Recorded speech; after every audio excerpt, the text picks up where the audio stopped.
दीर्घ 15 वर्ष हेलानी मते सुजोग मिली मोर बापा चलीगला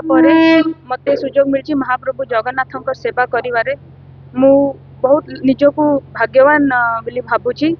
मोर दादा परदादा मोर परिवार सबुले ए कार्य करी आछंती देवनीति करी आछंती मते से सुजोग मिलथिबारु मु बहुत बहुत खुशी अछि। देखो एटा तो परंपरा हमरे आपण सिखि जंदी तो आपण ए जो 15 वर्ष भितर कोन अनुभूति अछि आपण को देवनीति रे बहुत खुशी लगुची भगवान जगन्नाथंकर सेवा करिकी छेरा पहरा करिकी आमे केमती लोक मान को ए वार्ताटा पहुंचाई पारिबा भाईचारा रहू ए सब मु सिखिची। लोक आपण देवनीति राजनीति रही आपण पढ़ा क्षेत्र अछि दिल्ली देखो एका क्षेत्र रे केमती समापन करतो मु जेतबेले 14 वर्ष रु थिली सेतबेले मु मैनेज करी आछि मोर पढ़ा प्लस पैसिव पॉलिटिक्स एबे एक्टिव पॉलिटिक्स रे अछि सेतबेले पैसिव पॉलिटिक्स रे थिली प्लस देव नीति जो करिवार थिला बहुत भलो रे मैनेज हेई आसी छि आगु को मध्ये बहुत भलो रे ही मैनेज हो बहुत भलो रे बैलेंस रही पार आपण मान तो जान जति प्रति वर्ष आछंती बहुत भलो रे मैनेज हेई पार छि। पुरपल्ली ठु आरंभ करी देश विदेश सबुठे रथ यात्रा होउची आ रथ यात्रा रे विशेष करी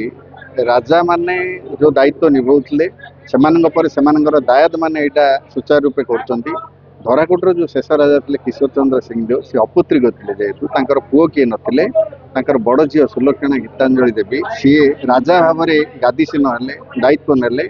आ राजा भाव में दायित्व नवा पर सी सुचारू रूपे जो रथ यात्रा कर जगन्नाथ सेवा कर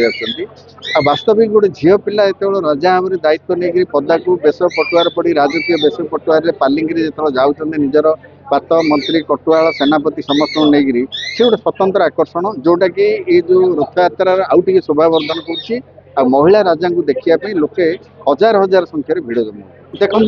ठाकुर जो पूर्व प्रचलित परंपरा अनुजाई जहाँ रीतिनीति अच्छी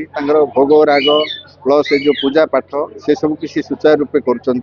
जोटा कि बड़ पंडा अच्छा किंतु जोटे निहाती आवश्यक जो छेरा पहरा करवा आलती प्रदान करवा ये सब जोटा एसेंशियली रजांगर सेठी सी निष्ठार सह जाकर दायित्व तुलाऊँ तेणु लोके प्रति स्वतः प्रवृत्त भाव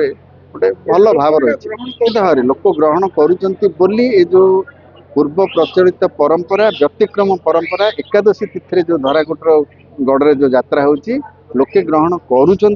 हजार हजार संख्यार जोग दौरान पुरी रथ यात्रा सह धराकोट रथ यात्रा गोटे भावावेग संपर्क रही एठिकार जो राजा मैंने रथ यात्रा देखा जाते सेठू देखिकी फेरला पर ये यात्रा करते तापर राजा बोध गोटे चिंता कले सबुठे तो गुंडीचा यात्रा होची तेणु बाहुड़ा टाक आम आकर्षण करिया तेणु बाहुड़ा परदिन एकादशी दिन से बाछिले आ एकादशी तिथि यात्रा टाक बहुत धूमधाम सह पालन होगी आस धराकोट।